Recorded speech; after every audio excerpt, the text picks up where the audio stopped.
Halo kakak, berhubung ini adalah kisah novel jadi kemungkinan video dan narasi tidak sama, dukung like, komen dan share-nya kakak, selamat mendengarkan. Dan God memandang Xiaoyan di depannya, dan ada paksaan yang memancar dari tubuhnya, meninggalkan apinya sendiri pada Xiaoyan, dan mengambil setidaknya dua makhluk abadi dari Liga 4 Dewa adalah satu-satunya hal yang bisa dilakukan dan God, kali ini naik. Ini intinya, jika Xiaoyan menolak untuk menyetujui permintaan ini, maka tentu saja dia tidak akan berbicara omong kosong dengan Xiaoyan. Lagi pula, Dewa Pertarungan memiliki martabat Dewa Pertarungan, dan tidak akan pernah membiarkan orang lain menginjak kakinya. Xiaoyan merasakan paksaan datang dari God Pil, dan dia tidak bisa menahan cemberut. Menilai dari situasi saat ini, keinginan Xiaoyan untuk mempertahankan keempat makhluk abadi di Liga 4 Dewa mungkin bukan satu kali. Meskipun Xiaoyan dapat menekan Dewa Alkimia, kekuatan empat Dewa di Liga 4 Dewa tidak boleh diremehkan. Jika mereka bertarung sampai mati, saya khawatir pihak Yaozu akan menang, dan saya khawatir mereka akan membayarnya harga tinggi. Biarkan dan God mengambil dua dari empat makhluk abadi, maka Xiaoyan dapat membunuh dua makhluk abadi yang tersisa di antara klan monster dengan kepastian mutlak. Setelah ragu-ragu sejenak, Xiaoyan memandang Shen Dan di depannya dan berkata, "Oke." Demi Dewa Alkimia, dan demi keselamatan seluruh klan monster, Xiaoyan langsung menyetujui permintaan Dewa Alkimia, dan Dewa Alkimia tidak bisa menahan napas lega ketika dia mendengar kata-kata Xiaoyan. Yan berkata, "Karena Anda menyetujui permintaan saya, maka nyala api saya akan tinggal bersama Anda untuk saat ini. Jika Anda berani memutuskan hubungan antara saya dan nyala api ini, saya akan membayar mahal. Saya juga akan mencabik-cabik Anda." Dan Shen memandang Xiaoyan, dan hatinya juga tidak tenang.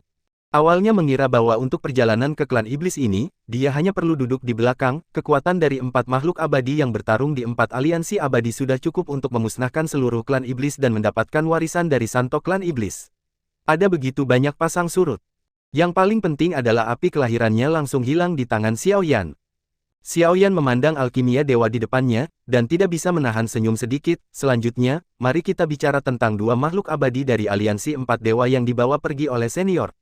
Ketika Xiaoyan mengucapkan kata-kata ini, God Alchemy tidak dapat menahan diri untuk sesaat tercengang. Ini memang masalah besar bagi God Alchemy. Lagi pula, di League of Four Immortals, ada juga celah kekuatan tertentu antara empat makhluk abadi, tetapi hanya dua dari mereka yang bisa bertahan. Bagaimana memilih jelas merupakan masalah yang sangat sulit bagi Dewa Dan. Xiaoyan memandang Dewa Alkimia di depannya dan tersenyum sedikit. Di antara empat makhluk abadi, Musuelin harus tinggal di klan iblis, dan senior dapat mengambil dua orang dari tiga makhluk abadi yang tersisa. Xiaoyan memberi alkimia wajah yang cukup. Awalnya, Xiaoyan dapat memutuskan siapa yang perlu diambil oleh alkimia, tetapi Xiaoyan masih memberi alkimia hak tertentu untuk memilih. Xiaoyan juga tidak ingin mendorong Dewa Alkimia terlalu keras. Menahan api di tangan Dewa Alkimia telah membuat pengorbanan besar untuk Dewa Alkimia akan terasa sangat sakit kepala.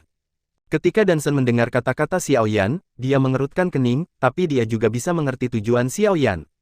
Lagi pula, di antara empat makhluk abadi, peri judi Musuelin adalah ancaman yang sangat besar bagi Yaozu, dan kekuatan ular giok 3 Huatong sangat kuat, dan Yaozu pasti tidak akan membiarkan orang ini pergi dari Yaozu, jadi masuk akal untuk meninggalkan peri judi.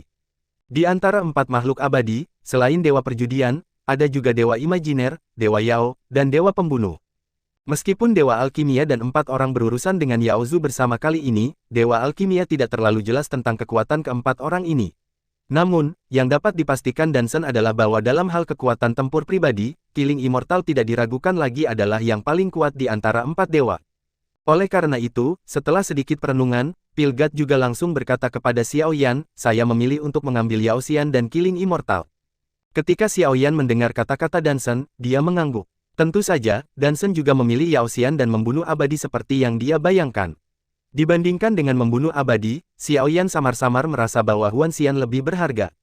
Melihat bahwa Xiaoyan tidak keberatan, Dewa Dan ragu sejenak dan terbang menuju Yaoxian dan membunuh abadi, tertinggal di wilayah Yaozu.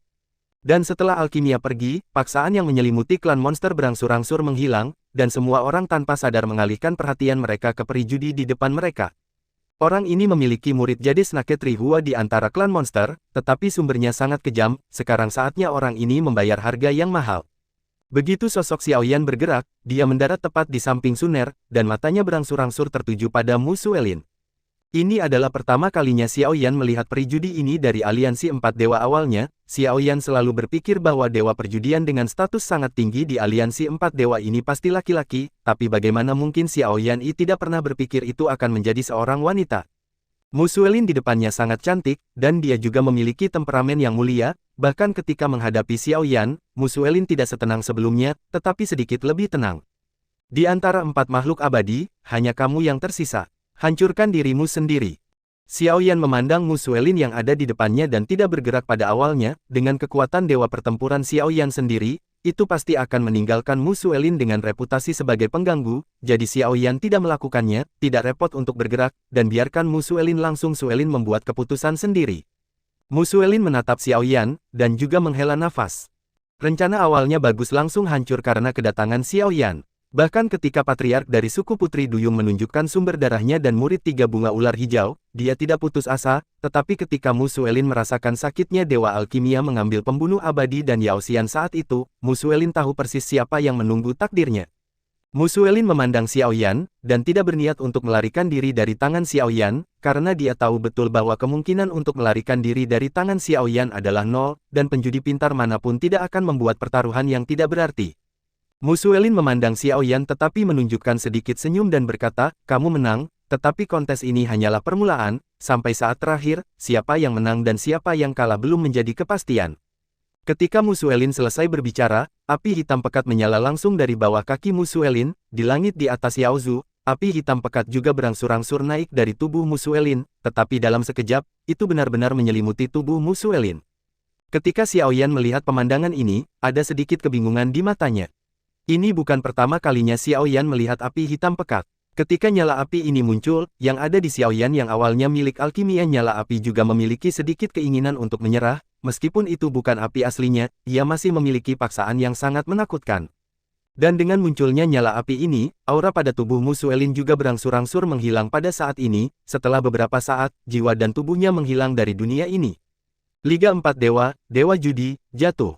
Setelah tubuh Mu Suelin benar-benar terbakar, api hitam legam itu menghilang langsung ke dalam kehampaan, dan Xiao Yan tidak bisa menahan perasaan sedikit menyesal saat melihat pemandangan ini. Ketika sekelompok api hitam pekat itu muncul, Xiao Yan telah menunjukkan domainnya, ingin mempertahankan nyala api ini. Jika berhasil, maka Xiao Yan akan tahu lebih banyak tentang Si Muyu, tetapi bahkan di wilayah Xiao Yan, api itu tidak menyerah kepada Xiao Yan, dan langsung menghilang di bagian dunia ini.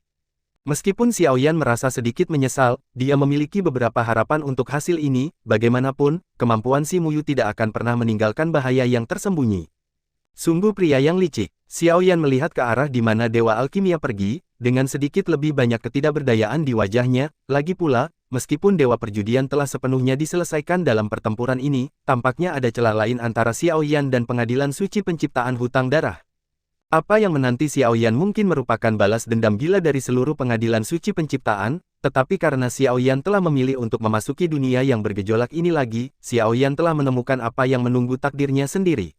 Suner memandang Xiao Yan di depannya, dan mau tidak mau datang ke sisi Xiao Yan, dan mengulurkan tangannya untuk memegang lengan Xiao Yan. Suner tahu betul bahwa peri perjudian dapat bunuh diri dan menghindari banyak masalah yang tidak perlu, tapi jumlah ini hutang darah masih akan diperhitungkan pada tubuh Xiao Yan. Xiao Yan juga tampaknya merasakan perhatian Suner, dan mau tidak mau menepuk tangan Suner dan berkata, oke, aku akan mengurus semuanya, ayo turun dulu. Suner segera bereaksi ketika dia mendengar kata-kata Xiao Yan, tetapi sekarang ada banyak pasang mata di klan monster yang menonton Xiao Yan dan dirinya sendiri, wajah Suner juga memerah, dan dia ragu-ragu setelah beberapa saat, dia tidak mengatakannya, banyak lagi, dan langsung terbang menuju Yao Zu di bawah kepemimpinan Xiao Yan, dan kemudian mendarat di depan Cailin.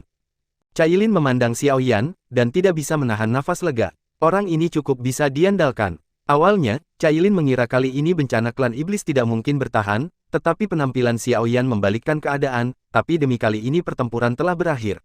Ayah, melihat Xiao Yan, Xiao mau tidak mau berlari dari kejauhan, dan melemparkan dirinya ke pelukan Xiao Yan dengan sedikit bangga, lagi pula, jika bukan karena Xiao Yan kali ini, seluruh klan monster akan benar-benar hancur dalam pertempuran ini. Melihat Xiao dalam pelukannya, Xiao Yan hanya bisa menghela nafas, dan memanjakan pipi Xiao dan berkata kepada Xiao, oke, semua orang menonton. Ketika Xiao mendengar kata-kata Xiao Yan, dia juga langsung meninggalkan lengan Xiao Yan, menjulurkan lidahnya ke arah Xiao Yan dan berkata, "Ya. Tunggu sebentar lagi." Ketika tidak ada orang lain. Ketika Xiao Yan mendengar kalimat ini, dia tidak bisa menahan senyum pahit. Jika terus seperti ini, Xiao mungkin tidak akan bisa menikah. Namun, tatapan Xiao Yan juga menjauh dari tubuh Xiao dan mendarat di tubuh Cailin. Setelah melihat bahwa Cailin aman dan sehat, Xiao Yan hanya bisa menghela nafas lega, dan akhirnya menatap klan Putri Duyung di depan. Patriark berkata, "Kali ini, Xiao Yan datang terlambat, saya harap senior bisa memaafkan saya." Meskipun Xiao Yan tidak memiliki banyak kontak dengan Patriark Putri Duyung ini, dia masih menerima banyak bantuan dari Patriark Putri Duyung sebelumnya. Dia tidak terlalu mempermalukan Dewa Dan, tetapi Xiao Yan takut Patriark klan Putri Duyung akan menjadi agak kesal. Patriark klan Putri Duyung memandang Xiao Yan tetapi menggelengkan kepalanya dan berkata, "Sangat jarang bagimu untuk datang ke Yaozu, tapi kejadian hari ini mungkin baru permulaan, dan kamu sendiri harus lebih berhati-hati." Patriark klan Putri Duyung pada awalnya adalah orang yang tidak bersaing dengan dunia, dan keberadaannya hanyalah garis pertahanan terakhir klan monster, jadi dia bukanlah tipe penjahat yang akan membalas dendam pada Dewa Pil. Ketika Xiao Yan mendengar kata-kata Patriark dari klan Putri Duyung, dia juga menghela nafas lega, dan kemudian mata Xiao Yan secara bertahap jatuh ke kedalaman klan monster. Karena dia telah mencapai level God of War, Xiao Yan dapat dengan jelas mengamati semua situasi di klan monster saat ini, dan ada ledakan samar energi manik yang muncul dari kedalaman klan monster, tetapi Xiao Yan juga setelah meramalkan sesuatu, dia berkata langsung kepada kepala klan Putri Duyung di depannya, "Saya tidak tahu apakah senior akan tahu kapan King Lin dapat meninggalkan Bea Cukai. King Lin dapat mewarisi warisan orang suci dari klan monster, dan lebih mudah menjadi dewa petarung daripada orang biasa. Jika King Lin bisa menjadi dewa petarung, setidaknya itu bisa menghilangkan tekanan Xiao Yan dari pengadilan suci penciptaan." Pada saat yang sama, jika salah satu klan monster dengan orang kuat setingkat dewa perang duduk di kota, klan iblis setidaknya akan lebih stabil, dan bahkan pengadilan penciptaan suci akan sedikit takut berurusan dengan klan iblis. Ketika Patriark dari klan Putri Duyung mendengar kata-kata Xiao Yan, matanya jatuh ke kejauhan, dan kemudian dia menggelengkan kepalanya pada Xiao Yan dan berkata, "Jika King Lin menyelesaikan warisan dengan kekuatan puncak tingkat tertinggi abadi, mungkin paling banyak sebulan Anda dapat melewati level dengan lancar, tetapi kekuatannya saat ini masih terlalu lemah, dan dia bahkan mungkin gagal untuk mewarisi." Patriark klan Putri Duyung juga merasa agak menyesal, dia tidak menyebutkan konsekuensi dari kegagalan, tetapi Xiao Yan samar-samar mengetahuinya, dan Xiao Yan mau tidak mau bertanya, apakah tidak ada cara lain untuk membantunya. Patriark klan Putri Duyung memandang Xiao Yan dan menggelengkan kepalanya, ini adalah jalan yang dia pilih, dan hanya dia yang bisa menyelesaikannya. Selain itu, pertempuran dengan pengadilan penciptaan suci telah dimulai, dan kamu tidak perlu waktu untuk pergi jaga King Lin. Ketika Patriark dari klan Putri Duyung mengatakan ini, Raja Iblis di samping tidak dapat membantu tetapi berkata, "Menurut informasi yang kami dapatkan, pengadilan penciptaan suci sudah mulai dibersihkan. Kali ini pengadilan penciptaan suci tidak hanya melakukannya di Yaozu, masih banyak kekuatan yang belum bergabung dengan pengadilan suci penciptaan." Dari Yaozu. "Kakak Xiao Yan, bukankah kamu benar-benar perlu khawatir tentang benua Douqi?" Suner memandang Xiao Yan, dan merasa sedikit khawatir. Lagi pula, benua Douqi adalah fondasi mereka. Lihatlah pencarian Baidu bab terakhir, awalnya karena masalah antara Xiao Yan dan pengadilan suci penciptaan, meskipun banyak orang mengincar benua Douqi, mereka tetap tidak mengambil tindakan terhadap benua Douqi. Namun, dengan Xiao Yan menjadi dewa pertempuran, perjanjian dengan pengadilan suci ciptaan langsung terkoyak, jadi orang-orang yang mengincar pengadilan suci penciptaan ini harus mengeluarkan air liur di benua Douqi, dan tidak dapat menahannya, ingin bergerak melawan benua Douqi. Suner sangat khawatir dengan situasi di benua Douqi. Ketika Xiao Yan mendengar kata-kata Suner, dia menggelengkan kepalanya dan berkata kepada Suner, pengadilan penciptaan suci saat ini memang raksasa di benua penciptaan.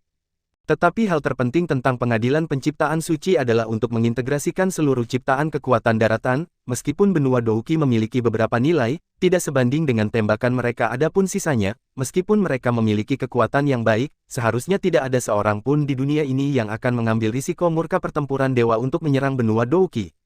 Sebelum orang-orang ini menatap benua Douqi, itu sepenuhnya karena Xiao Yan telah menjadi sia-sia, dan hanya mengandalkan kontrak dengan pengadilan penciptaan suci untuk menjaga stabilitas seluruh benua Douqi, untuk memasang penutup pelindung untuk benua semangat juang.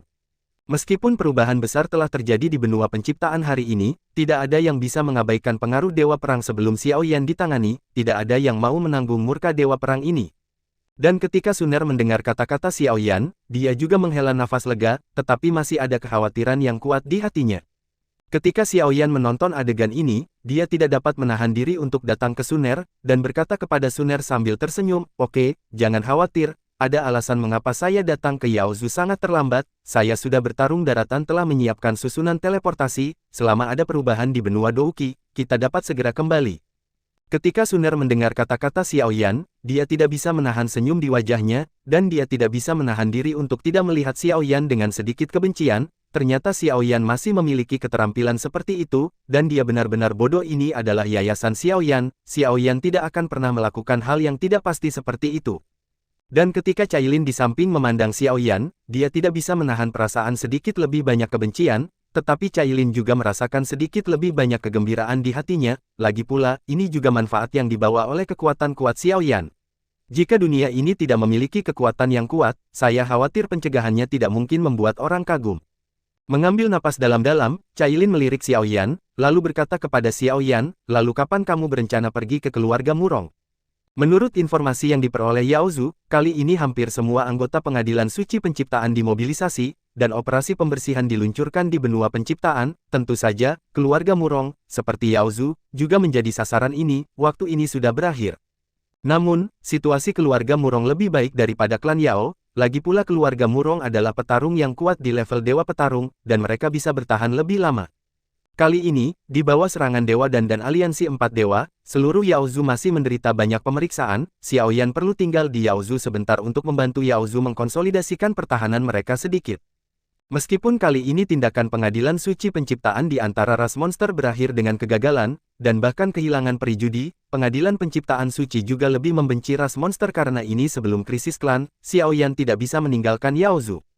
Tentu saja, Xiao Yan masih memiliki bahaya besar yang tersembunyi yang belum terselesaikan. Orang ini adalah peri fantasi dari Aliansi Empat Dewa. Selama pertempuran sebelumnya, Xiao Yan langsung menyerang Huan Xian dan menempatkan Huan Xian di cincin penyimpanannya. Ini juga merupakan bahaya tersembunyi bagi Xiao Yan. Sebelum pergi ke keluarga Murong, Xiao Yan harus menyingkirkan bahaya tersembunyi ini. Setelah berdiskusi dengan Cailin sebentar, Xiao Yan dan Suner Cailin juga muncul di tempat sepi di Yaozu. Disandingkan di antara empat dewa, Huan Xian tidak diragukan lagi adalah orang paling misterius di Liga Empat Dewa, tetapi kemampuannya sangat luar biasa. Tetapi sekarang kekuatan Xiao Yan telah berhasil mencapai dewa pertempuran, dan Xiao Yan juga memiliki domain tersebut, jadi Xiao Yan adalah masih sangat yakin bahwa dia bisa menekan Huan Xian. Setelah Xiao Yan memastikan bahwa tidak ada orang di sekitarnya, dia juga langsung mengangkat cincin di tangannya, seberkas cahaya melintas darinya, dan sesosok muncul tepat di depan Xiao Yan dan yang lainnya. Setelah melihat sosok yang muncul, Suner dan Cailin merasa sedikit lebih gugup, tetapi setelah melihat Xiao Yan, mereka merasa sangat nyaman. Xiao Yan sudah cukup untuk menangani semuanya. Dan di bawah tatapan beberapa orang, sesosok tubuh berangsur-angsur muncul di kehampaan, mengenakan gaun putih, dengan rambut hitam panjang dan panjang yang indah tergantung di belakangnya, dan sepasang kuncir kuda di sisi kiri dan kanan dengan ikat kepala ikatan simpul putih. Seluruh orang terlihat lebih suci dan tidak terlalu membunuh. Pada saat ini, bahkan Suner dan Cailin tidak bisa menahan perasaan sedikit lebih lamban ketika mereka melihat sosok ini. Mereka benar-benar tidak dapat menganggap gadis kecil yang tampak polos di depan mereka sebagai gadis dengan kekuatan penghancur yang kuat. Kekal. Kakak Xiao Yan, apakah kamu menangkap orang yang salah? Suner memandangi gadis kecil di depannya, dia sangat baik, terutama pada saat ini, mata si Yue agak salah, kelihatannya sangat lucu. Meskipun dia tahu bahwa dengan kekuatan Xiao Yan, dia tidak akan pernah membuat kesalahan tingkat rendah seperti itu, Suner masih tidak bisa tidak menanyakan kalimat ini. Cailin memandang si Yue di depannya, dan matanya lebih cerah. Dibandingkan dengan Suner, tidak ada keraguan bahwa Cailin mengenal si Yue lebih baik. Ini bukan pertama kalinya Cailin melihat si Yue di negara bagian ini, bulan. Xiao Yan memandang si Yue di depannya, tetapi dia sangat tenang. Lagi pula, si Yue banyak membantu Xiao Yan saat itu, dan justru karena inilah Xiao Yan tidak membunuh Huan Xian.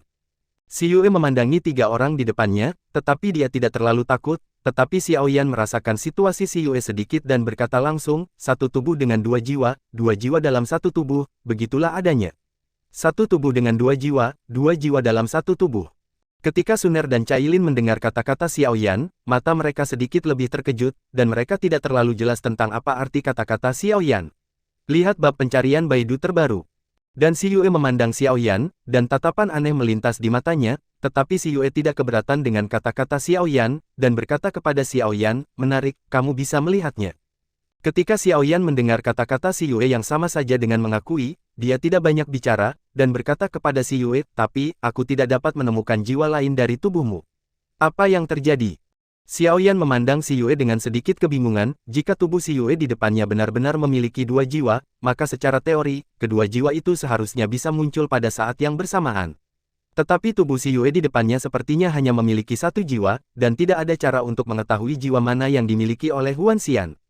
Selain itu, sistem jiwa ganda ini pasti disebabkan oleh beberapa alasan khusus. Jika alasan seperti itu dapat ditemukan, Huan Xian dari tubuh Si Yue dapat ditemukan dengan lancar. Si Yue memandang Xiaoyan, ragu-ragu sejenak, dan kemudian berkata kepada Xiaoyan, sama seperti koin yang memiliki bagian depan dan belakang, orang juga memiliki sisi baik dan jahat.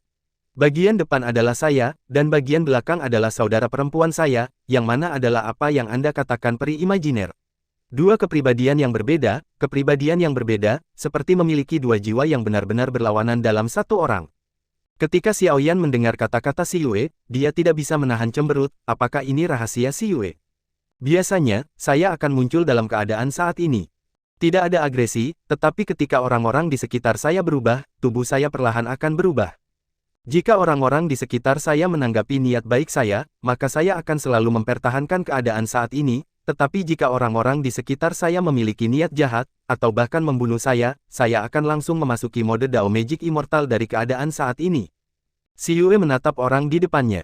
Xiaoyan ragu sejenak, lalu berkata kepada Xiaoyan, semakin jahat dan membunuh orang-orang di sekitarku, semakin kuat kekuatanku dan semakin besar kekuatan penghancurnya. Tidak bisa mengendalikannya. Si Yue memandang Xiaoyan, dan kemudian berkata, pada saat saya berada di klan Yao, saya jelas tidak melakukan apa-apa, tetapi saya dianiaya oleh klan Yao. Biasanya, niat jahat dan niat membunuh tidak akan membuat saya berubah terlalu banyak. Tapi ketika niat jahat dan niat membunuh dari dunia luar mencapai nilai kritis, saya akan langsung berubah menjadi peri sihir. Adapun kekuatan peri sihir setelah itu, memiliki hubungan yang sangat besar dengan niat membunuh orang-orang di sekitar saya. Yaozu saat ini, alasan mengapa saya memasuki mode peri fantasi adalah karena mereka memberi saya kekuatan ini, dan mereka hanya melakukannya untuk diri mereka sendiri. Karena Xiaoyan sudah menebak adegan ini, Si Yue tidak menyembunyikan apapun. Ketika Cailin mendengar kata-kata Si Yue, dia mengerutkan kening. Ketika Si Yue datang ke Yaozu sebelumnya, pada awalnya, persis seperti yang dikatakan Si Yue. Mode tidak berbahaya. Namun, hampir dalam sekejap, Si Yue telah sepenuhnya di iblis, dan dari mode ini, dia langsung memasuki keadaan peri fantasi. Ketika Xiaoyan mendengar kata-kata Si Yue, dia tidak bisa menahan diri untuk tidak mengernyit. Keempat makhluk abadi di aliansi empat dewa memang eksistensi tingkat monster. Dan Si Yue di depannya tidak diragukan lagi adalah monster-monster. Dengan kata lain, Si Yue adalah cermin yang dapat sepenuhnya menerangi kebaikan dan kejahatan di hati seseorang. Bagaimana Anda memperlakukannya, bagaimana dia memperlakukan Anda, dan dua kali lipat. Pada saat ini, Xiaoyan juga secara bertahap dapat memahami mengapa Huan Xian dapat memiliki kekuatan yang begitu kuat. Si Yue muncul bersamaan dengan anggota aliansi empat dewa. Dalam sekejap, kebencian yang awalnya milik Kiling Immortal telah dilapiskan pada tubuh Si Yue. Kekuatan Si Yue adalah seberapa dalam kebencian Yaozu sendiri. Tetapi ketika Xiaoyan menembak Si Yue, bukan karena Huan Xian sama sekali bukan lawan Xiaoyan, tetapi Huan Xian tidak merasakan niat membunuh Xiaoyan. Jika Xiaoyan menembak Si Yue, selama dia punya niat membunuh terungkap, dan saya khawatir saat itu akan menyebabkan kekuatan kuat Si Yue. Tidak heran jika Si Yue berada di klan Yao saat itu. Sebelumnya Si Yue selalu tenang dan damai, namun tak lama setelah dibawa pergi oleh orang-orang dari klan Yao, dia langsung menjadi peri fantasi. Yaozu hanya bisa mengakui bahwa mereka tidak beruntung, dan untuk Yaozu, mereka sendiri menciptakan lawan yang kuat. Jika bukan karena Yaozu yang melibatkan kebencian Si Yue yang awalnya milik pembunuh abadi, bagaimana mungkin Si Yue langsung berubah menjadi surah? Pada saat ini, Xiaoyan juga secara bertahap mengerti mengapa orang yang haus darah seperti Kiling Immortal tidak bisa menahan diri untuk menunjukkan sedikit kelembutan saat melihat Si Yue. Lagi pula, musuh yang begitu kuat diciptakan oleh dirimu sendiri keluar. Si Yue memandang Xiaoyan di depannya, sepertinya telah menemukan sesuatu, dan berkata kepada Xiaoyan, apakah kamu membunuh judi immortal? Xiaoyan sedikit terkejut, dan berkata kepada Si Yue, dia baru saja bunuh diri. Ketika Si Yue mendengar kata-kata Xiaoyan, dia mengerutkan kening, lalu mengangguk dan berkata, oke, saya sudah menyelesaikan apa yang perlu saya katakan, dan saya harus pergi juga. Tunggu sebentar, Xiaoyan menatap Si Yue dan tidak bisa menahan diri untuk meneriakkan kalimat ini. Dan ketika si Yue mendengar kata-kata Xiao Yan, matanya tidak bisa menahan diri untuk tidak jatuh ke tubuh Xiao Yan, dan kemudian dia berkata kepada Xiao Yan dengan tenang, "Kenapa, apakah kamu akan menghentikanku? Jika yang kamu tinggalkan adalah Kilin Immortal dan Yao Xian, mungkin kamu masih memiliki kesempatan untuk membunuh mereka. Tapi, yang kamu tinggalkan adalah aku, jadi kamu tidak bisa membunuhku." "Benar, aku juga ingin mencobanya, bertarung tingkat dewa seberapa kuat kekuatannya." Xiao Yan memandang si Yue di depannya, dan mengerutkan kening, meskipun Xiao Yan tidak mempercayai semua kata-kata si Yue, menilai dari situasi si Yue kali ini, Xiao Yan pada dasarnya dapat memastikan bahwa si Yue tidak berbohong. Setidaknya si Yue akan tetap dalam keadaan ini ketika orang-orang di sekitarnya tidak menyakitinya, Xiao Yan tidak akan sebodoh itu untuk dengan mudah menciptakan musuh yang kuat. Xiao Yan memandang si Yue, ragu sejenak, dan tidak bisa membantu tetapi berkata, "Mengapa kamu pergi ke League of Four Immortals? Dunia ini begitu besar, akan ada orang yang akan memperlakukanmu dengan baik, mengapa kamu harus tetap di Liga 4 Dewa?" Ketika si Yue mendengar kata-kata Xiao Yan, dia terkejut sesaat, ragu-ragu sejenak, dan kemudian berkata kepada Xiao Yan, "Karena si Muyu, bagaimanapun juga, ada bau yang familiar dalam dirinya." Si Muyu. Ketika Xiao Yan mendengar nama ini, ada sedikit kejutan di matanya, tetapi Xiao Yan tidak harus menerimanya. Lagi pula, si Yue juga memiliki identitas sebagai peri hantu dari Liga 4 Dewa, dan Liga 4 Dewa adalah kekuatan yang sangat penting di bawah komando si Muyu, masuknya si Yue ke Liga 4 Dewa pasti ada hubungannya dengan si Muyu. Xiao Yan menghela nafas lega setelah mendengar bahwa si Yue hampir mengakui hubungan antara dirinya dan si Muyu. Lagi pula, tampaknya si Yue benar-benar mengatakan yang sebenarnya selama percakapan dengannya. Yan sedikit lebih yakin dengan kata-kata si Yue sebelumnya. Si Yue memandangi 3 orang di depannya dan berkata kepada mereka, "Aku sudah mengatakannya. Jika kamu bersikeras melakukan sesuatu, aku bisa bermain denganmu." Si Yue memandang ketiga orang itu tanpa banyak rasa takut, karena si Yue masih memiliki tingkat kepercayaan tertentu pada kemampuannya sendiri, begitu pihak lain memiliki niat membunuh terhadapnya, si Yue akan dapat meningkatkan kekuatannya sendiri berdasarkan niat membunuh ini. Ketika Xiao Yan mendengar kata-kata si Yue, dia menggelengkan kepalanya dan berkata kepada si Yue, "Karena aku sudah tahu apa yang ingin aku ketahui, tidak perlu menahanmu di sini. Pergi, maka aku tentu saja tidak akan menghentikannya." Ketika si Yue mendengar kata-kata Xiao Yan, dia tidak bisa menahan diri untuk menunjukkan sedikit keterkejutan, tetapi si Yue tidak tinggal terlalu lama, dan berubah menjadi bayangan hitam dan terbang ke kejauhan, hampir dalam sekejap mata, menghilang dari pandangan Xiao Yan. Suner dan Cailin, yang mengikuti Xiao Yan, merasa sedikit lebih tidak berdaya ketika mereka melihat adegan ini. Tentu saja, mereka lebih penasaran. Bahkan jika si Yue bisa merasakan kekuatan pemilik tingkat dewa pertempuran niat membunuh Xiao Yan, tapi Xiao Yan juga tidak perlu takut. Namun, meskipun mereka sangat penasaran saat ini, mereka tetap tidak bertanya pada Xiao Yan, lagi pula, mereka sangat mengenal karakter Xiao Yan, dan Xiao Yan pasti punya alasan untuk melakukan ini. Setelah melihat si Yue yang pergi, Xiao Yan hanya bisa menghela nafas lega, dan kemudian berkata kepada Cailin dan Suner di sampingnya, "Kamu tidak dapat mempercayai semua yang dikatakan si Yue, tetapi kamu benar-benar harus mempercayainya. Orang seperti itu memang memiliki banyak ketidakpuasan. Faktor-faktor tertentu. Namun, seperti yang dia katakan, selama kita memiliki niat baik yang sama, setidaknya dia tidak akan mengambil inisiatif untuk menyerang. Jika dia memiliki niat membunuh, maka dia hanya bisa menderita sendiri. Setelah mendapatkan rahasia Huan Xian, kami juga punya cara untuk menghadapinya." Ketika Xiao Yan mengatakan ini, Cailin dan Suner juga mengangguk, meskipun selalu menjadi masalah untuk tidak menyelesaikan Huan Xian secara menyeluruh, mereka juga tahu bahwa Huan Xian lebih sulit untuk dihadapi daripada Mu Suelin. Xiao Yan memandang Cailin dan Suner dan berkata, "Mulai sekarang, Cailin, kamu bisa tinggal di Yaozu, aku harus pergi ke keluarga Murong." Xiao Yan menatap Cailin dengan senyum masam. Keluarga Murong juga merupakan rintangan yang tidak dapat diatasi untuk Xiao Yan sejak kejadian di kota Roh Kudus, tampaknya ada rintangan yang tidak dapat diatasi antara Xiao Yan dan keluarga Murong. Namun, kali ini, keluarga Murong tampaknya menghadapi krisis yang belum pernah terjadi sebelumnya, jadi Xiao Yan tidak punya pilihan selain pergi ke keluarga Murong. Ketika Cailin mendengar kata-kata Xiao Yan, dia mengangguk dan berkata kepada Xiao Yan, "Aku seharusnya bisa menyelesaikan masalah di antara klan iblis. Kali ini, dengan pencegahanmu, setidaknya dalam waktu singkat, klan iblis seharusnya dapat memecahkan masalah. Klan monster juga akan menjadi sangat sunyi. Selain itu, Anda hanya perlu pergi diam-diam dari klan monster, dan Anda tidak akan ditemukan. Bahkan jika Anda ditemukan, King Lin hampir dapat meninggalkan tingkat."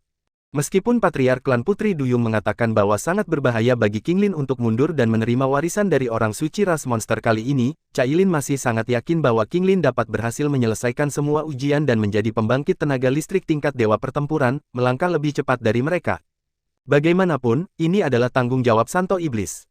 Ketika Xiaoyan mendengar kata-kata Cailin, dia merasa sedikit lebih lega di matanya, dan kemudian dia langsung mengulurkan tangannya untuk memeluk Cailin ke dalam pelukannya dan berkata, "Kalau begitu, terima kasih atas kerja kerasmu."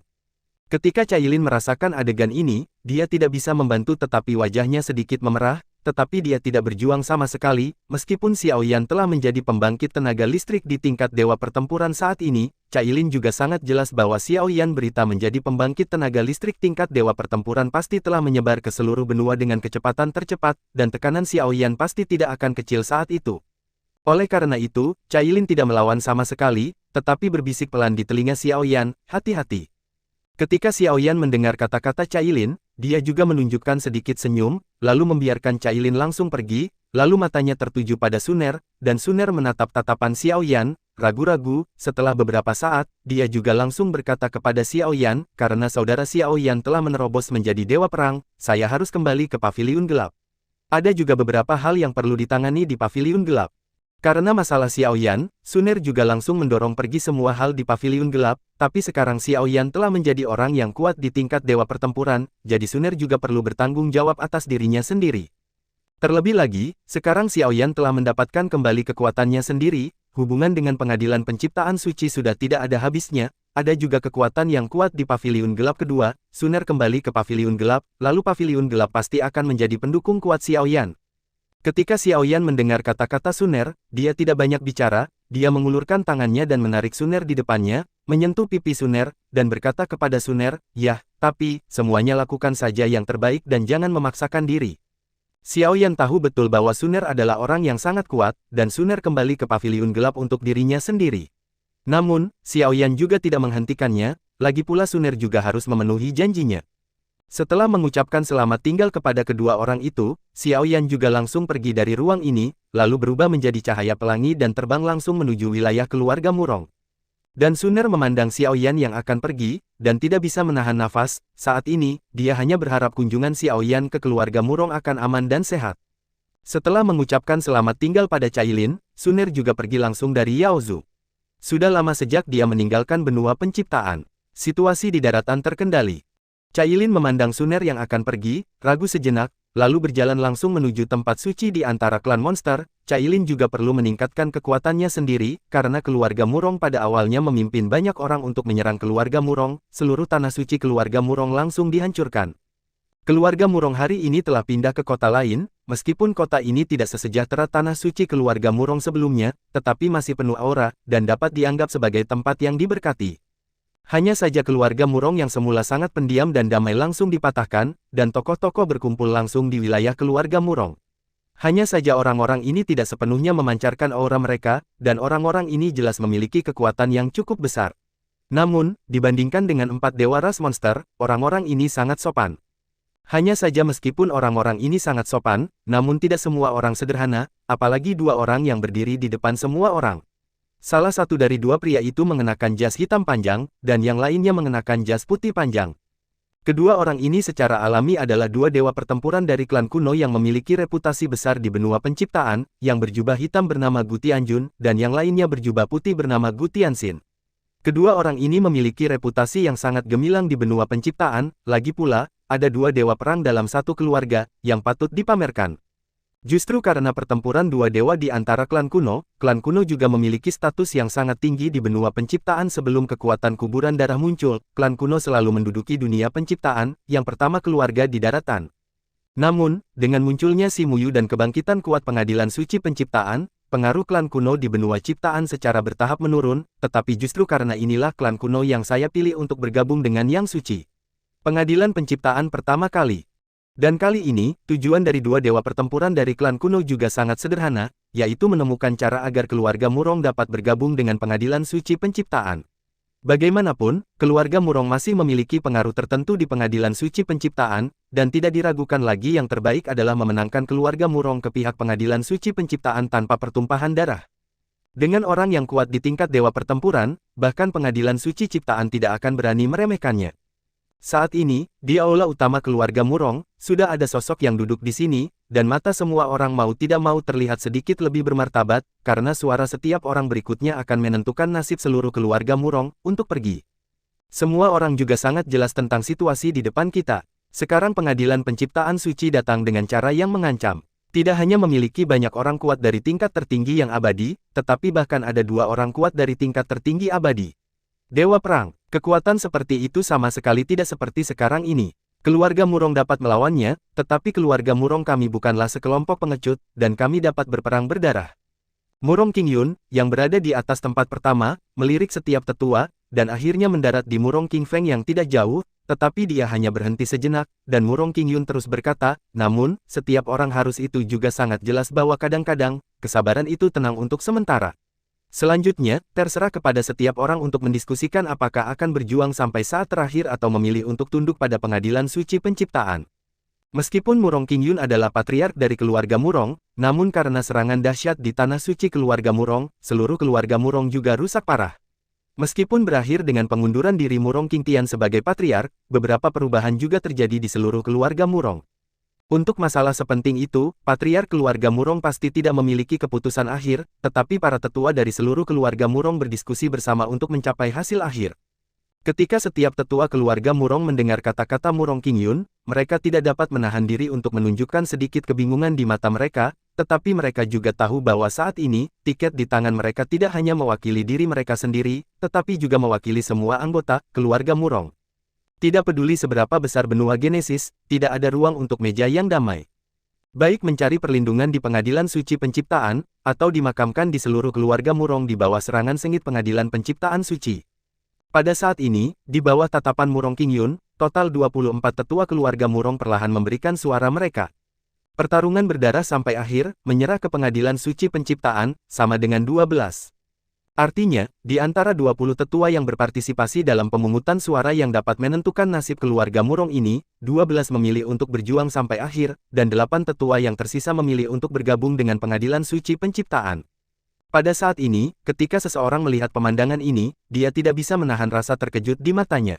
Namun, tidak ada yang marah karena pertempuran berdarah sampai akhir atau penyerahan kepada pengadilan suci penciptaan, karena semua orang tahu hasilnya dengan sangat baik. Semua yang dilakukan setiap orang adalah untuk masa depan keluarga Murong, tetapi pilihan yang dibuat setiap orang agak berbeda. Namun, semua orang tidak mengendur sedikit pun karena hasil ini, karena masih ada satu orang yang belum menentukan pilihan, dan orang ini secara alami adalah Murong Qingyun. Pada saat ini, Murong Qingyun juga memiliki tiket di tangannya, dan tiket Murong Qingyun ini memainkan peran penting. Suara itu bernilai 5 suara.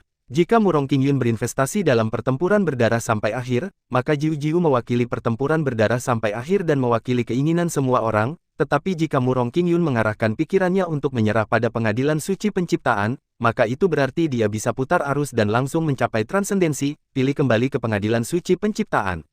Tentu saja, suara Murong Qingyun sudah diputuskan sejak lama, tapi kebetulan situasi memalukan seperti itu terjadi. Pada saat ini, mata semua orang tanpa sadar tertuju pada Murong Qingyun. Ketika Murong Qingyun menonton adegan ini, dia menghela nafas tak berdaya, dan langsung mengeluarkan tiketnya sendiri. Menyerah.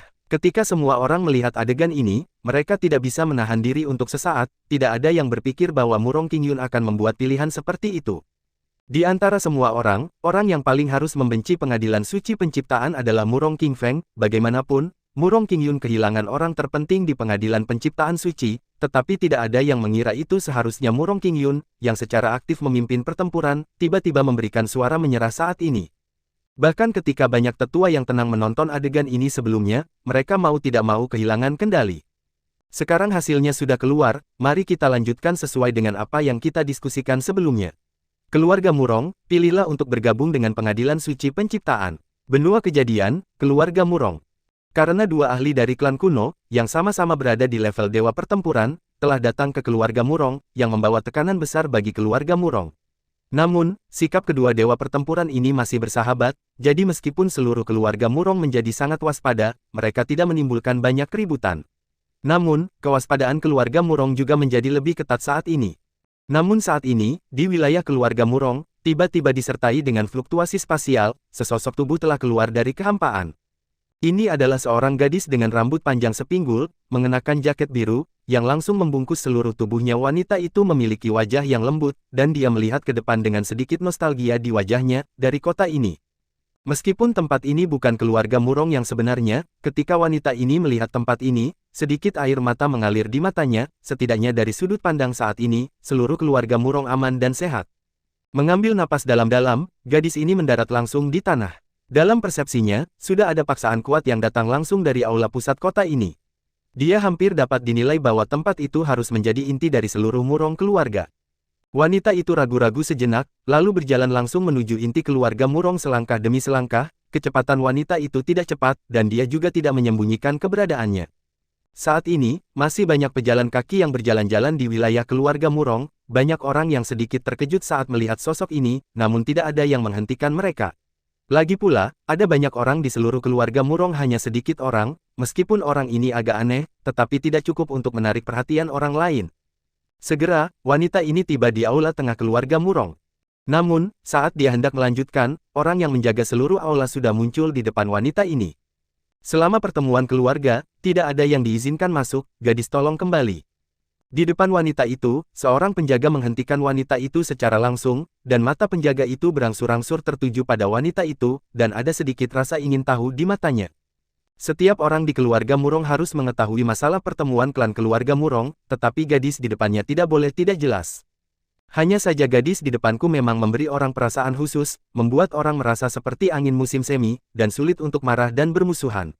Oleh karena itu, dia ragu sejenak, dan mau tidak mau berkata, "Gadis, jika ada sesuatu yang bisa saya sampaikan, atau siapapun yang ingin Anda temukan, atas nama Anda." Ketika wanita ini mendengar kalimat ini, dia tidak bisa menahan senyum, dan kemudian berkata, "Saya ingin menemukan patriark keluarga Murong." Itu tidak akan berhasil, patriark sedang memimpin rapat sekarang, dan tidak akan bertemu siapapun. Ketika penjaga mendengar kata-kata wanita itu, dia menolak tanpa ragu, tetapi apa yang dia katakan itu benar bagaimanapun, keluarga Murong tampaknya tenang hari ini, tetapi siapapun yang memiliki sedikit akal sehat tahu bahwa ini hanyalah ketenangan badai. Ketika wanita itu mendengar kalimat ini, dia tidak bisa menahan diri untuk menyentuh hidungnya, lalu ragu-ragu, dan berkata dengan hati-hati, "Apakah Anda yakin patriark Anda yang ada di dalam sekarang?" Penjaga itu mengangguk dan berkata, "Tentu saja, di antara keluarga Murong, siapa yang tidak mengenal kepala keluarga Murong?" Wanita itu menghela nafas, lalu berkata dengan serius, "Lupakan, kalau begitu aku selalu bisa menemukan mantan patriark." Ketika penjaga mendengar kalimat ini, dia tidak bisa menahan perasaan sedikit lebih tidak berdaya jika bukan karena wanita di depannya memberikan kesan yang baik kepada orang-orang, dan keluarga Murong juga memiliki persyaratan tinggi untuk kualitas penjaga, dia mungkin sudah tidak bisa menolak saat ini usir orang. Tidak apa-apa, mantan patriark sedang bertemu tamu penting, dan tidak ada cara untuk bertemu denganmu. Awalnya, penjaga berpikir bahwa ketika dia mengatakan kalimat ini, orang di depannya akan mundur, tetapi wanita ini sepertinya masih tidak mau menyerah, dan berkata dengan sedikit senyum, "Maka tidak mungkin, karena jika demikian, biarkan Murong Qingfeng keluar untuk menemuiku." Wanita itu langsung mengeluarkan token dari tangannya, token ini berwarna ungu, dan berbagai pola terukir di token ini. Tentu saja, salah satu dari pola ini memiliki makna yang representatif. Pola-pola ini adalah simbol dari sebuah keluarga, tentu saja keluarga simbolik adalah kekuatan super di benua penciptaan. Ada pola dari hampir semua negara adidaya yang berkumpul di seluruh benua, dan hanya ada satu akademi yang seharusnya menghilang. Meskipun dia tidak terlalu jelas tentang arti dari token ini, dia juga sangat jelas bahwa identitas orang yang dapat mengambil token tersebut tidak boleh sederhana. Mengambil napas dalam-dalam, penjaga juga berjalan langsung menuju interior keluarga Murong. Meskipun keluarga Murong dijaga ketat saat ini, orang seperti itu tidak boleh diremehkan. Tidak lama kemudian, sesosok telah keluar dari aula utama keluarga Murong. Ketika orang ini keluar, semua penjaga mau tidak mau membungkuk sedikit, karena orang ini berstatus tinggi di keluarga Murong. Orang ini secara alami adalah Murong Qingfeng. Pada saat ini Murong Qingfeng melihat orang yang berdiri di bawah aula, dan mau tidak mau menunjukkan sedikit keterkejutan di matanya. Pada saat ini, ketika semua penjaga melihat Murong Qingfeng menunjukkan ekspresi seperti itu, mereka tidak dapat menahan diri untuk menunjukkan sedikit kejutan. Token apa yang ada di tangan wanita di depannya? Mengapa bahkan seseorang seperti Murong Qingfeng sedang menonton ketika datang ke token ini, itu akan menunjukkan ekspresi seperti itu? Tentu saja, beberapa orang akan curiga bahwa itu mungkin karena wanita di depan mereka, tetapi mereka dengan cepat menolaknya secara otomatis, karena meskipun wanita di depannya agak aneh, dia bukanlah tipe orang dengan penampilan yang memukau, wajah setelah semua, dengan identitas dan status Murong Qingfeng, dia tidak akan pernah jatuh cinta dengan wanita seperti itu. Dan wanita itu memandang Murong Qingfeng melambaikan token di tangannya, dan berkata sambil tersenyum, mengapa, setelah bertahun-tahun, mungkin tidak berguna untuk token ini. Namun, sebelum wanita itu selesai berbicara, Murong Qingfeng sudah datang ke Murong Qingcheng di depannya dalam sekejap mata, dan langsung memeluk Murong Qingcheng di tangannya, akhirnya kembali. Melihat pemandangan di depan mereka, sosok itu mau tidak mau menunjukkan sedikit keterkejutan, ini adalah pertama kalinya mereka melihat Murong Qingfeng kehilangan ketenangannya. Siapa orang yang berdiri di depan mereka? Mereka telah bertanggung jawab untuk menjaga aula sejak keluarga Murong pindah ke sini, tetapi mereka belum pernah melihat orang ini di depan mereka.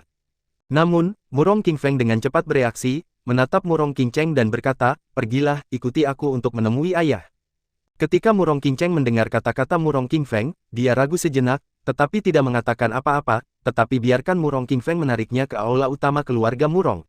Dan para penjaga di sekitar tidak dapat menahan diri untuk menunjukkan sedikit keterkejutan ketika mereka melihat pemandangan ini, tetapi orang-orang ini tetap tidak menghentikan mereka, dan tentu saja mereka tidak berani menghentikan mereka dengan kepemimpinan Murong Qingfeng, bagaimana mungkin ada orang berani membunuh Murong Qingfeng? Itu diblokir. Semua orang berspekulasi tentang identitas wanita yang tiba-tiba muncul ini, dan tentu saja, token apa yang ada di tangannya. Di bawah kepemimpinan Murong Qingfeng, keduanya sudah menuju aula utama keluarga Murong dalam waktu singkat. Keluarga Murong sekarang memiliki dua dewa pertempuran dari klan kuno. Mereka mewakili kehendak seluruh pengadilan suci penciptaan. Sekarang kakak laki-laki saya telah memanggil semua tetua untuk mengadakan pertemuan keluarga. Meskipun Anda tidak kembali ke kanan waktu, ayah dan ibu tuanmu seharusnya masih sangat bahagia. Murong Qingfeng menatap Murong Qingcheng dengan sedikit kegembiraan di matanya. Sejak apa yang terjadi di kota Roh Kudus, bahkan Murong Qingtian sangat sedih pada awalnya, dan lebih banyak menyalahkan diri sendiri, sebagai seorang ayah, dia tidak melindungi putrinya dengan baik. Belum lama ini, Murong Qingyun pergi ke kota Donghai dan membawa kembali berita tentang Murong Qingcheng. Murong Qingtian sangat senang saat itu. Namun, Murong Qingcheng tidak kembali ke keluarga Murong dengan Murong Qingyun, yang membuat kedua orang tuanya merasa agak menyesal. Sekarang Murong Qingcheng telah kembali ke keluarga Murong, orang-orang ini tentu saja akan sangat bahagia. Ketika Murong Qingfeng menyebut Murong Qingyun, Murong Qingcheng tidak bisa menahan diri untuk menunjukkan sedikit keterkejutan di matanya, tetapi Murong Qingcheng tidak banyak bicara.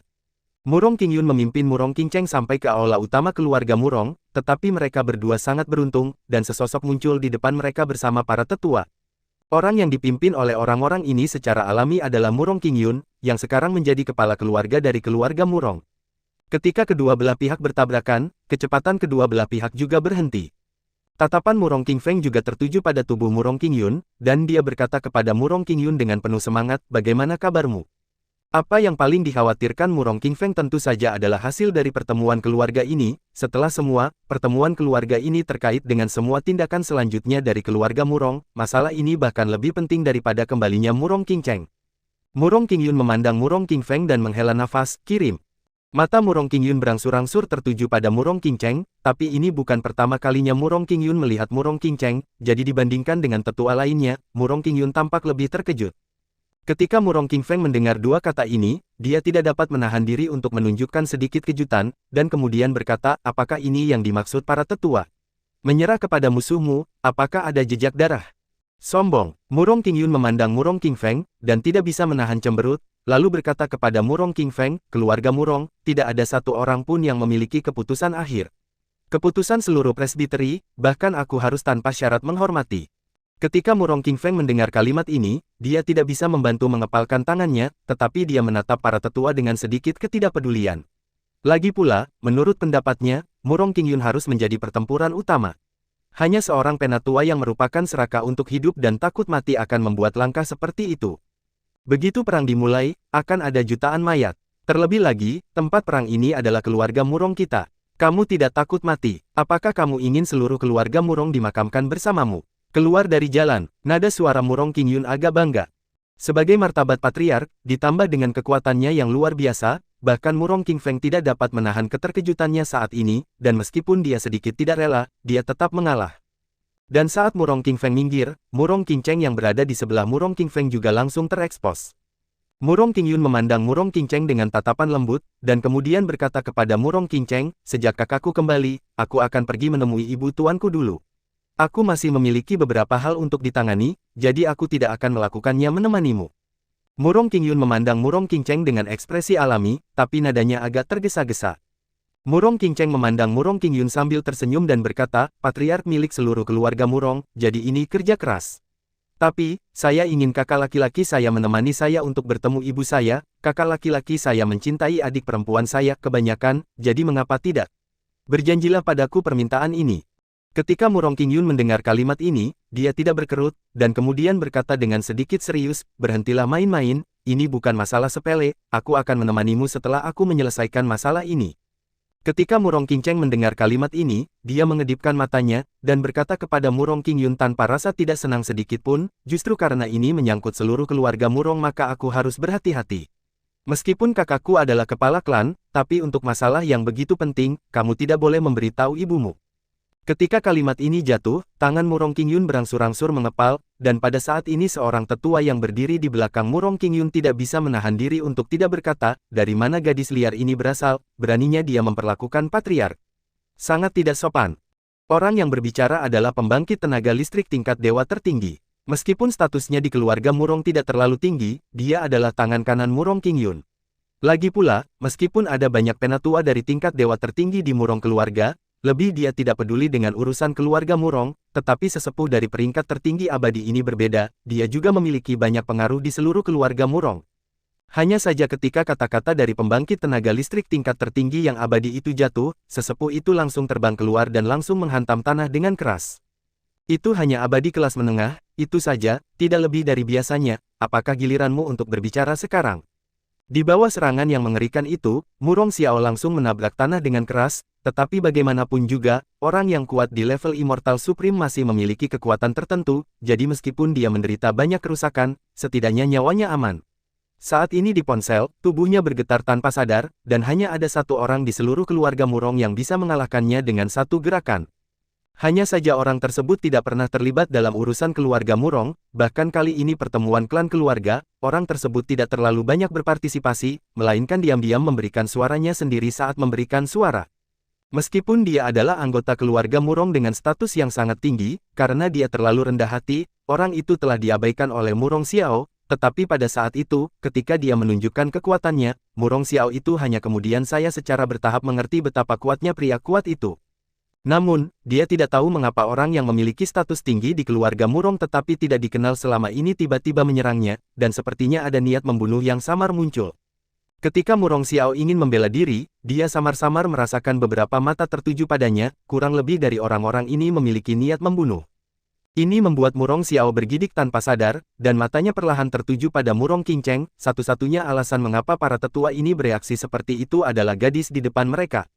Tapi, siapa gadis ini, dan mengapa, ketika mereka melihatnya, bahkan beberapa tetua yang biasanya tidak peduli dengan urusan keluarga Murong akan membelanya seperti ini. Murong Xiao memandangi wanita di depannya, dan setelah pengamatan yang cermat, dia merasa sedikit akrab, seolah-olah dia pernah melihatnya di suatu tempat sebelumnya, tetapi dia tidak dapat mengingatnya untuk sementara waktu. Ketika Murong Qingyun merasakan adegan ini, dia mengerutkan kening, tetapi dia tetap tidak bersuara. Murong Qingcheng memiliki pengaruh yang luar biasa di seluruh ibu kota keluarga, dan dapat dikatakan bahwa dia dicintai oleh ribuan orang.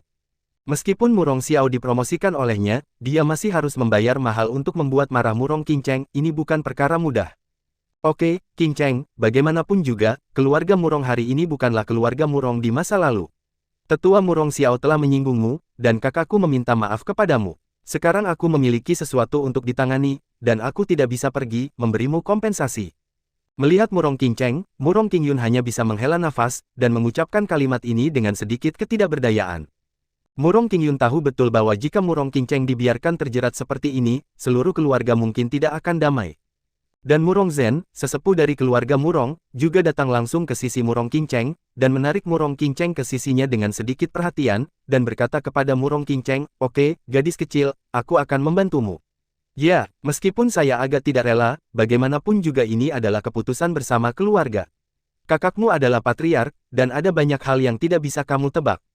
Pergilah, aku akan membawamu ke tempatku, banyak orang ingin membunuhmu. Orang yang bergerak sebelumnya tentu saja adalah sesepuh dari keluarga Murong ini, yang memiliki kekuatan besar, bahkan pembangkit tenaga listrik seperti Murong Zhen yang berada di tingkat tertinggi dari pangkat abadi bukan lagi lawannya. Ketika Murong Qingyun mendengar kalimat ini, dia tidak bisa menahan nafas lega. Dia pantas menjadi kepala tetua keluarga Murong. Seorang tetua yang hebat juga akan patuh tanpa syarat. Setelah melihat sikap Murong Zhen terhadap Murong Qingcheng, Murong Xiao mau tidak mau menunjukkan sedikit kejutan. Daya tarik. Dia tidak bisa tidak mengulangi dua kata ini. Kedua kata ini tidak asing bagi orang-orang di benua Genesis, karena nama Skyfire kedua di daftar Skyfire adalah nama ini. Namun, Murong Xiao segera teringat bahwa Murong Qingtian, mantan kepala keluarga Murong, memiliki seorang putri bernama Qingcheng. Hanya saja, ketika orang ini menghancurkan kota Roh Kudus beberapa dekade yang lalu, orang itu juga langsung mati, tetapi tidak ada yang mengira orang itu akan muncul lagi di keluarga Murong. Jika itu orang ini, maka semuanya bisa dijelaskan. Sebagai sesepuh keluarga Murong, meskipun nama ini secara bertahap diabaikan oleh orang-orang dalam beberapa tahun terakhir, dia kurang lebih menyadari pengaruh nama ini kuat. Murong Xiao tiba-tiba merasa napasnya menjadi serius, dan dia tidak bisa menahan perasaan sedikit lebih panik. Itu hanya kata-katanya barusan, menghapus posisinya sebagai sesepuh keluarga Murong sudah cukup. Murong Qingyun segera berkata kepada Murong Qingcheng, "Oke, karena begitu banyak tetua yang sudah sangat merindukanmu, kamu harus pergi dan menemani mereka. Aku hanya perlu membalas beberapa pelanggan." Murong Qingcheng merasakan tatapan prihatin di sekelilingnya, dan dia tidak bisa menahan air mata di matanya. Namun, Murong Qingcheng memandang Murong Qingyun dan tidak pergi seperti ini. Token juga secara bertahap muncul dari tangan Murong Qingcheng. Token ini secara alami adalah token yang diambil Murong Qingcheng sebelumnya. Jika Patriark merasa bahwa berat adik perempuannya tidak cukup, maka yang ini sudah cukup. Ketika token ini muncul, ketika banyak tetua di keluarga Murong melihat token ini, mereka tidak dapat menahan perasaan gelombang besar di hati mereka. Orang yang bisa menjadi sesepuh keluarga Murong secara alami memiliki kekuatan yang sangat kuat, tapi yang lebih penting adalah latar belakang mereka. Ketika Murong Qingyun melihat token ini, dia mengerutkan kening, dan berkata kepada Murong Qingcheng, "Beginilah cara kakakku berbicara dengan kakakku. Nilai token ini bukan untuk gadis kecil sepertimu. Gadis itu bisa menggunakannya." Petik 2. Murong Qingyun tampaknya secara bertahap mencapai batas ledakan, dan dia secara bertahap menjadi serius menatap Murong Qingcheng. Murong Qingcheng menggelengkan kepalanya, lalu berkata, "Patriark tidak perlu khawatir tentang ini. Meskipun kepala sekolah tidak ada di sini, peran token ini belum hilang." Murong Qingyun hanya bisa menghela nafas setelah merasakan kekuatan tubuh Murong Qingcheng, dan akhirnya memilih untuk menyerah, dan berkata kepada Murong Qingcheng, "Lupakan saja, karena kamu mengeluarkan semua ini, maka aku tidak menolak alasan. Aku akan pergi bersamamu." Murong Qingyun memandang Murong Qingcheng dengan sedikit ketidakberdayaan di matanya, tetapi dia tidak pernah berpikir bahwa dia akan dipaksa ke titik ini oleh Murong Qingcheng. Aula dalam keluarga Murong. 3 sosok berdiri langsung di aula ini, dan ketiga orang ini secara alami adalah Murong Qingcheng, Murong Qingfeng, dan Murong Qingyun. Mata Murong Qingyun juga secara bertahap tertuju pada Murong Qingcheng, dan sedikit ketidakpuasan secara bertahap muncul di matanya. Bagaimana Murong Qingcheng mendapatkan token itu? Juga, jelas hanya sedikit waktu yang cukup, tetapi Murong Qingcheng keluar untuk ikut campur. Murong Qingyun menenangkan suasana hatinya dan kemudian berkata kepada Murong Qingcheng, "Kita harus menjadi orang yang akan mengunjungi ibu, bukan? Mengapa kita harus datang ke sini secara khusus?" Tangan Murong Qingyun secara bertahap mengepal, dan dia selalu waspada terhadap Murong Qingcheng di depannya. Murong Qingcheng memandang Murong Qingyun, dan tidak bisa menahan senyum di sudut mulutnya. Sudah mencapai titik ini, jadi tidak perlu terus bersembunyi. Pengadilan Suci Penciptaan, Mulin Feng. Pengadilan Suci Penciptaan menghadapi angin. Saat kalimat ini jatuh, baik Murong Qingyun dan Murong Qingfeng tidak bisa menahan keterkejutannya. Mulin Feng adalah salah satu orang paling kuat di antara generasi muda di Pengadilan Suci Penciptaan, tetapi apa hubungannya ini dengan Murong Qingyun di depan mereka? Ini adalah keluarga Murong. Kami adalah satu-satunya yang tahu tentang masalah ini. Jika kamu berhenti di sini dan pergi, maka setidaknya kita berdua akan aman. Namun, jika kamu bersikeras untuk tetap tinggal di keluarga Murong, menurutku kamu dapat melarikan diri dari jaring keluarga Murong." Mata Murong Qingcheng tertuju pada Murong Qingyun, tetapi ada rasa dingin dalam kata-kata sederhananya. Ketika Murong Qingyun mendengar kata-kata Murong Qingcheng, dia tidak dapat menahan diri untuk menunjukkan sedikit kejutan, tetapi segera Murong Qingyun secara bertahap menunjukkan senyuman dan berkata, "Persepsi yang sangat tajam, tidak ada seorang pun di seluruh keluarga Murong. Orang-orang memperhatikan keanehan saya, tetapi aku tidak menyangka akan ditemukan olehmu." Ketika Murong Qingyun mengatakan ini, dia pasti setuju dengan pendapat Murong Qingcheng sampai batas tertentu. Pada saat Murong Qingyun mengaku, sudah ada dendam di tangannya, meskipun Mulin Feng adalah orang yang menciptakan pengadilan suci sekarang, tetapi mantan Mulin Feng adalah orang dari makam berdarah itu. Ada perseteruan darah yang dalam antara keluarga Murong dan makam darah. Namun, sebelum Murong King Feng bergerak, Murong King Cheng telah berhenti di depan Murong King Feng, dan berkata kepada Murong King Yun, karena kamu tidak bermaksud menyangkalnya, bagaimana kalau pergi dari sini? Murong King Yun memandang Murong King Cheng sambil tersenyum dan berkata, tapi, kamu hanya setengah benar. Aku baru saja menekan jiwa Murong King Yun. Selama kamu membunuhku, Murong King Yun juga akan mati. Mengikat roh dan mengunci jiwa. Setelah Murong King Cheng merenung sejenak, dia berkata kepada Murong King Yun, ini benar-benar kemampuan yang memusingkan, tapi sekarang identitasmu telah diketahui, bahkan jika kamu menempati tubuh saudaramu, kamu masih bisa melakukannya, apa? Karena aku senang. Mu Lin Feng sama sekali tidak panik karena kata-kata Murong King Cheng. Alasan mengapa dia berani masuk jauh ke seluruh keluarga Murong sendirian adalah karena Mu Lin Feng telah mengantisipasi adegan ini, tetapi dengan kartu truf Murong King Yun, dia secara alami dapat maju dan mundur dengan bebas. Kamu bajingan. Ketika Murong King Feng melihat adegan ini, dia secara bertahap menjadi lebih tercerahkan. Memiliki tubuh Murong King Feng dan menekan jiwa Murong King Yun, hanya dengan sedikit penyembunyian, dia dapat dengan mudah menggantikan Murong King Yun dan mengendalikan seluruh keluarga Murong. Metode yang dapat dibenarkan, bahkan tanpa usaha seperti ini jauh lebih mudah daripada berhadapan langsung dengan keluarga Murong. Mengikat roh dan mengunci jiwa, kamu bisa mengendalikan tubuh jiwa almarhum untuk merasukimu. Ketika tubuh jiwa dimiliki, kamu bisa menggunakan semua kekuatan tubuh jiwa. Murong King Cheng menatap Mu Lin Feng di depan dia, menghela nafas dan melanjutkan, oleh karena itu, kamu dapat menggunakan energi pertarungan dari 5 atribut melalui tubuh jiwa, dan justru karena inilah kamu dapat mengusir Gu Xuantong. Hanya saja Binding Soul Locking Soul juga memiliki kelemahan yang fatal. Kamu hanya perlu memanfaatkan kelemahan ini dengan baik, dan kemudian kamu dapat dikalahkan tanpa usaha apapun. Murong King Cheng berkata kepada Mu Lin Feng, meskipun kamu perlu membayar harga tertentu, tapi, jaring kematian ikan tidak rusak. Melihat Murong King Cheng di depannya, Mu Lin Feng mengerutkan kening, dan berkata kepada Murong King Cheng, jiwa pengunci jiwa yang mengikat memang memiliki kelemahan, tapi saya tidak tahu kelemahan dari jiwa pengunci jiwa yang mengikat, bagaimana Anda bisa tahu? Kamu tidak tahu, bukan berarti itu tidak ada. Ada akademi di dunia, dan akademi ini diciptakan bersama oleh semua negara adidaya di benua penciptaan. Di akademi ini, ada hampir 90% dari kekuatan bertarung di dunia.